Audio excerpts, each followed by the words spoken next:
उत्तराखंड में जन समस्याओं को लेकर सामाजिक कार्यकर्ता गणेश भट्ट का संघर्ष जारी है।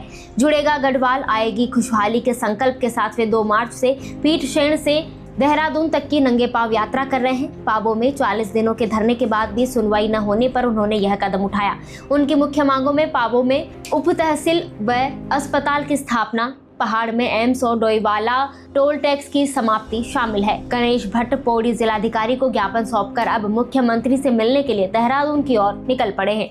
लगातार 4 साल बटी मैं समाज सेवा में लगी छो और 2 जनवरी बटी पाबो में बैठ मी जब स्वास्थ्य व्यवस्था बिल्कुल चौपट छे, बिल्कुल चौपट, और 2 जनवरी में बटी बैठ मी और 10 फरवरी तक वक्त बटी जब काम नहीं हुआ ना, ध्यान नहीं दिया गया, सरकार शासन प्रशासन और ध्यान नहीं दिया गया, तमिल पैदल यात्रा पीठशेण बटी शुरू कर और विधानसभा सत्र चलू चाह गैरसैण ऊ तो मैं चेतावनी दीण चाहूँ, 70 विधायक तो चेतावनी दीण चाहूँ कि तुम केवल सत्र में पिकनिक मनाने को नहीं जा, लेकिन जो मेन मुद्दा पहाड़ में एम्स चढ़ोल और मेरी लिखी कि पहाड़ जुड़ो मैं ये पहाड़ को लाणु छो, मैं अपने परिवार को नहीं लाणु छो, ये पहाड़ को लाणु छो मैं, और ई मेरी यूँ मुद्दू थी तमाम यूँ मुद्दू थे मेरे गैरसैण विधानसभा सत्र में उठाने वो करें सब विधायक कि भाई एक एम्स चढ़ा, वो टोल टैक्स हटा और वो तरीके से जो फिटनेस पॉइंट हुई था बंद करा और पाबो ब्लॉक में उप जिला अस्पताल बना, उप तहसील बना।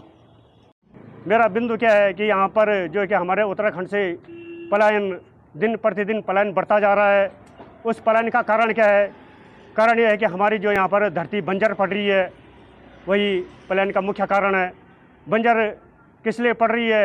हमारे मंत्री लोग भी इस पर ध्यान नहीं देते, प्रधानों से काम नहीं कर। मैं तो कई प्रधानों से कहा, मैंने कहा कि जो है कि आप भूमि विकास पर काम करवाइए, लेकिन भूमि विकास पर कोई ध्यान नहीं देता है। इसमें ये जो गणेश भट्ट जी हैं, एक सामाजिक कार्यकर्ता, उनके द्वारा यहाँ पे आज ज्ञापन भी दिया गया और ये आगे भी अभी ये पदयात्रा कर रहे हैं। उन लोगों के द्वारा समझाने का भी प्रयास किया गया कि वो पदयात्रा को मतलब अपने हेल्थ को ध्यान में रखते हुए ही आगे मत करें, लेकिन अभी किया जा रहा है तो हम लोगों को भी, पुलिस को भी हम लोगों ने निर्देशित किया कि उन्हें ट्रैक भी करें, उनके स्वास्थ्य आदि का भी ध्यान रखें। और बाकी जो आज उसमें कुछ अपनी डिमांड्स दे रखी थी, तो उसमें कुछ एम्स खोलने के संबंध में, सब डिस्ट्रिक्ट हॉस्पिटल खोलने के संबंध में, कुछ उप तहसील पाबों को बनाए जाने के संबंध में, इस प्रकार की कुछ शिकायतें थीं।